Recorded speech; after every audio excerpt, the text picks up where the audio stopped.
السلام علیکم ورحمۃ اللہ وبرکاتہ۔ الحمدللہ والصلاة والسلام علی رسول اللہ محمد بن عبد اللہ وعلى آلہ ومن والاه۔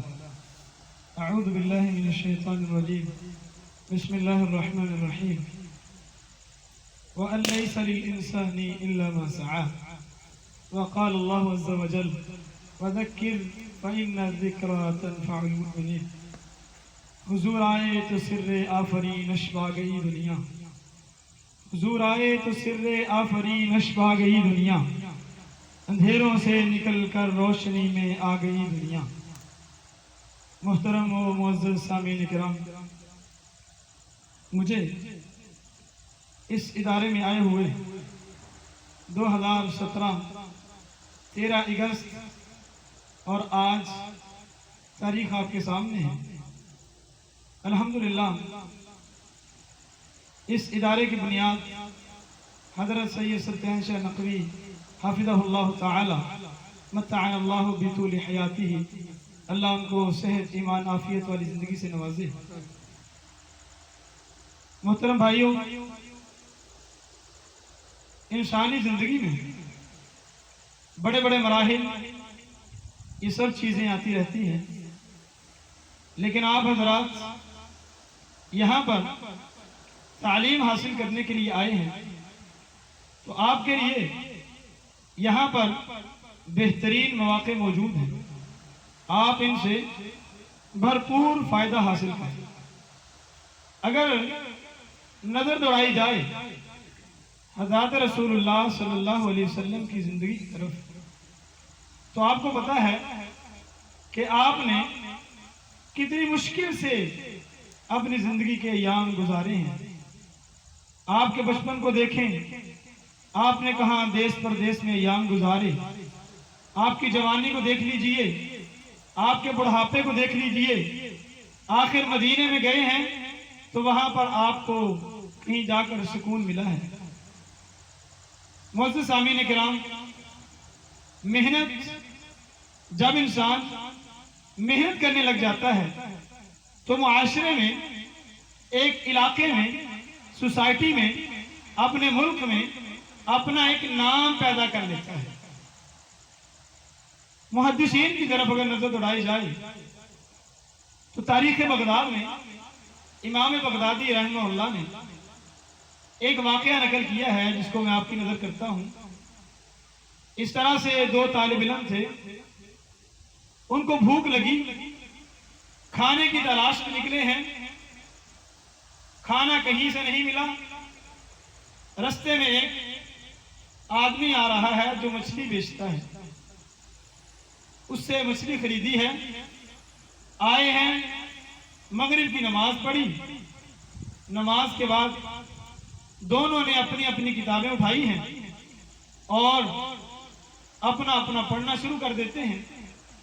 عشاء کی نماز کا وقت ہوا، عشاء کی نماز پڑھی۔ بات کر رہا ہوں محنت کی، کہ ہمارے محدثین، ہمارے اسلاف، انہوں نے کتنی محنتیں کی ہیں، کتنی جان فشانی سے کام لیا ہے، تو احادیث کا مجموعہ ہم تک پہنچا ہے۔ وہ محدثین اپنی اپنی کتابیں اٹھاتے ہیں، پھر پڑھنا شروع کر دیتے ہیں۔ بھوک اتنی لگی تھی، لیکن جو ہی کتاب اٹھائی، کتاب کو پڑھنا شروع کیا، مشغول ہو گئے، بھوک بھی بھول گئی، اپنی کتاب کو پڑھ رہے ہیں۔ عشاء کی نماز پڑھی، ایک ساتھی دوسرے سے کہنے لگا جاؤ آپ مچھلی بنا لو، میں آ جاتا ہوں، مجھے بتانا، میں تھوڑا سا سبق رہتا ہے میں پڑھ لوں۔ وہ کہنے لگا میں بھی اپنی کتاب کو ٹھپ کر آیا ہوں، بند کر کے آیا ہوں، میں نے بھی آگے سے جا کے سٹارٹ کرنی ہے، پڑھنا شروع کرنی ہے۔ تو حضرات، تاریخ بغداد میں یہ لکھا ہے کہ وہ مچھلی 3 دن بعد ان کے گھر میں ایک عورت صفائی کرنے آتی تھی، وہ عورت آئی ہے، اس نے وہ مچھلی اٹھائی ہے، اس عورت نے وہ مچھلی اٹھا کر باہر پھینک دی ہے، بدبودار ہو گئی۔ ایسے وہ پانی کے اوپر گزارا، کھجوروں کے اوپر گزارا، ایسے کام نہیں کرتے تھے کہ جن سے ان کا ٹائم ضائع ہو، اپنا وقت ضائع ہو۔ اور محترم ساتھیوں، اپنے وقت کو قیمتی جانیے۔ آج یہ عمر ہے آپ کے والدین نے آپ کو وقت مہیا کیا ہے، کل آپ کو کہا جائے گا آپ نے پڑھ لیا ہے، آپ کو وقت دیا تھا، آپ نے وقت کو ضائع کیا ہے، آپ خود ضائع ہو رہے ہیں۔ نہیں سامعین کرام، اپنے وقت سے فائدہ اٹھائیے۔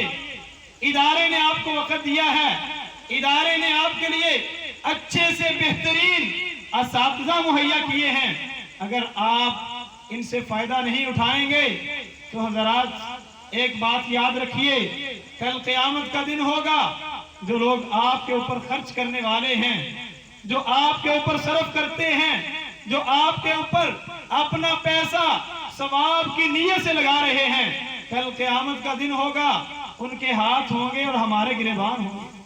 اگر ہم نے ان کو جس نیت کے لیے انہوں نے پیسہ دیا تھا، یہ اچھے آفیسر بنیں گے، ملک کی خدمت کریں گے، اسلام کا نام روشن ہوگا، ایک موحد بندہ اچھی سٹیج پر جائے گا۔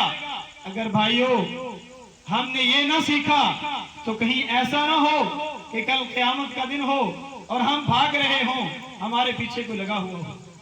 بھائیوں اپنے وقت کو غنیمت جانے۔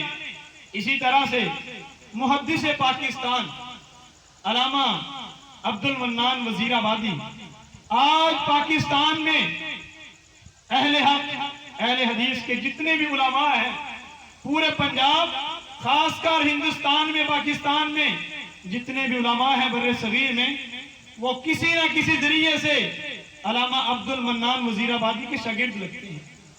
ان کے والدین ان کو ایک مدرسے میں داخل کروانے جاتے ہیں، مدرسے والے یہ کہہ کر معذرت کر لیتے ہیں کہ آپ کے بچے کے لیے ہمارے پاس کھانا نہیں ہے، کھانا جتنے بندوں کا ہمارے پاس بنتا ہے اس سے زائد ہم افورڈ نہیں کر سکتے، ہمارے پاس جگہ بھی نہیں ہے رہائش کے لیے۔ تو علامہ عبد المنان وزیر آبادی رحمت اللہ علیہ، ان کے والد صاحب نے بڑے تاریخی کلمات کہے تھے، کہا آپ صرف اس میرے بچے کو کلاس میں بیٹھنے کی اجازت دے دیں۔ حضرات غور کریں، ہمارے محدثین نے کتنی مشکلات میں پڑھا ہے، کتنی مشکلات سے یہ علم ہم تک پہنچایا ہے۔ اگر آپ اپنے سائنسدانوں کی بات کرتے ہیں تو انہوں نے بھی ہماری طرح ایک ہی جگہ بیٹھ کر نہیں پڑھا۔ کسی سائنسدان نے ایک کتاب ادھر سرگودا میں پڑھی ہے تو دوسری اس کو اسلام آباد جا کے پڑھنی پڑی ہے، ایک اگر اسلام آباد میں پڑھی ہے تو دوسری اس کو ہندوستان میں جا کر پڑھنی پڑی ہے۔ اگر اسی طرح سے ائمہ محدثین کی طرف جائیں تو انہوں نے بھی علم کو حاصل کیا ہے، مختلف جگہوں سے حاصل کیا ہے، مختلف جامعات سے حاصل کیا ہے، مختلف مدارس سے حاصل کیا ہے۔ اور بات کر رہا تھا علامہ عبد المنان وزیر آبادی رحمت اللہ علیہ، آج شیخ الشیخ ان کا نام ہے، محدثین ہیں، اور حضرات ان کے والد صاحب نے کہا آپ ان کو صرف کلاس میں جب بیٹھنے کے لیے جگہ عنایت کر دیں، کھانے کا بندوبست ہم خود کر لیں گے، بیٹھنے کی اجازت مل جاتی ہے۔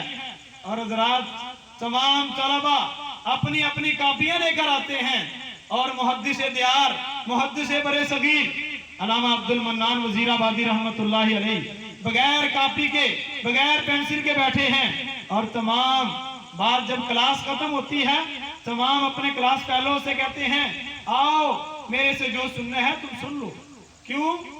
ان کی پرورش والدین نے کی تھی، حلال پیسے کے ساتھ کی تھی، حرام کا ایک ذرہ بھی نہیں تھا، حرام کا شائبہ بھی نہیں تھا، اور والد اس نیت سے چھوڑ کر گئے تھے کہ میرا بیٹا ایک وقت کا محدث بن جائے گا، عالم بن جائے گا۔ اور کلاس ختم ہوئی، کھانے کا وقت ہوا، تمام طلباء کے پاس کھڑے ہو کر علامہ عبد المنان وزیر آبادی رحمہ اللہ نے ایک ریکویسٹ کی، تمام طلباء اپنا اپنا کھانا کھا لو، ہر بھائی مجھے آدھا آدھا لقمہ اپنے کھانے میں سے دیتا جائے۔ حضرات غور کریں، ہمیں تو ایک ہی جگہ پر ہاتھ بھی نہیں ہلانا پڑتا، سب چیزیں موجود ہیں، اس پر بھی ہمیں اللہ کا شکر ادا کرنا چاہیے۔ اور انہوں نے کیسے علم حاصل کیا؟ طلبہ کھا کے اٹھ جاتے ہیں، تمام طلبہ آدھا آدھا لقمہ اپنی جگہ پر رکھ کے چلے جاتے ہیں، اور سارے طالب علم چلے گئے ہیں۔ اب وقت کا بننے والا محدث ان کے ایک ایک لقمے کو اور ان کی اس پلیٹ کو، ان کی اس تھال کو صاف کر رہا ہے۔ اور اللہ نے عزت ایسی دی کہ اللہ رب العالمین نے وقت کا محدث بنا دیا۔ محترم طالب علم بھائیوں، آپ سے بھی میں یہی کہوں گا، اگر آپ آئے ہیں، اللہ رب العالمین نے آپ کو موقع دیا ہے، اللہ رب العالمین نے آپ کو اتنا پیارا ماحول دیا ہے، اور ایک کام بالکل نہ چھوڑیے گا، وہ یہ ہے کہ اللہ رب العالمین سے اپنے ناطے کو مضبوط کر لیجیے، اپنے اندر تقوی پیدا کر لیجئے۔ جب آپ کے اندر تقوی آ جائے گا، للہیت آ جائے گی، اللہ کی رضامندی آپ کا مقدر بن جائے گی، تو حضرات آپ جو مرضی کریں گے اللہ رب العالمین اس کو چار چاند لگا۔ بات کہ دعا اس کو نہ چھوڑیے۔ آپ کے پاس وقت ہوتا ہے، اذان کے بعد نماز کے کھڑے ہونے تک آپ کے پاس وقت ہوتا ہے، آپ اس وقت کو ضائع نہ کریں۔ کلاس میں بیٹھ کے اپنا پیریڈ پڑھا، اللہ سے دعا کی، اے اللہ میں تیرے دین کی سربلندی کے لیے، اسلام کی سربلندی کے لیے پڑھ رہا ہوں، اہل اسلام کی بقا کے لیے، عزت کے لیے پڑھ رہا ہوں، اے اللہ اب میں پڑھ کے آ گیا ہوں، تو اسے دعا کر رہا ہوں، اے اللہ اس کو میرے دماغ میں بٹھا دے، اس بات کو میرے ذہن میں جگہ دے دے، اے اللہ تاکہ یہ چیز جب میرے ذہن میں بیٹھ جائے گی، کل والا سبق مجھے آسانی سے سمجھ آ جائے گا، ایسے مجھے پوری کتاب یاد ہو جائے گی۔ تو محترم بھائیوں، اس دعا کو بھی نہ چھوڑیے، محنت کو بھی نہ چھوڑیے۔ ہاں، پڑھتے ہوئے کبھی کبھی انسان کے اوپر شیطان سوار ہو جاتا ہے، اور حضرات اگر یہ شیطان سوار ہو تو اپنے آپ کی اصلاح کریں۔ آپ کے پاس اصلاح کے لیے سب سے بڑی چیز موجود ہے، وضو کریں، فارغ وقت ہے، فارغ البالی ہے، آئیں مسجد میں آئیں اور قرآن کریم کی تلاوت کریں، اللہ رب العالمین اس شیطان کو بھی بھگا دیں گے اور آپ کے ذہن کو بھی صاف کر دیں گے۔ بس محترم بھائیوں، یہی میری آپ سے کچھ باتیں تھی کہ محنت کریں، اپنے آپ کو محنت کا عادی بنا لیں، اپنے وقت کو ضائع نہ کریں، اور اگر کوئی مشکل کو تنگی کو پریشانی آئے تو اس کو اللہ رب العالمین کی رضا سمجھ کے اس کو برداشت کریں۔ اللہ رب العالمین آپ کو کامیاب فرمائے۔ محنت کریں، محنت سے عظمت ملتی ہے، کامیابی ملتی ہے۔ اقول قولی ھذا استغفر اللہ لی ولکم ولسائر المسلمین والمسلمات۔ السلام علیکم۔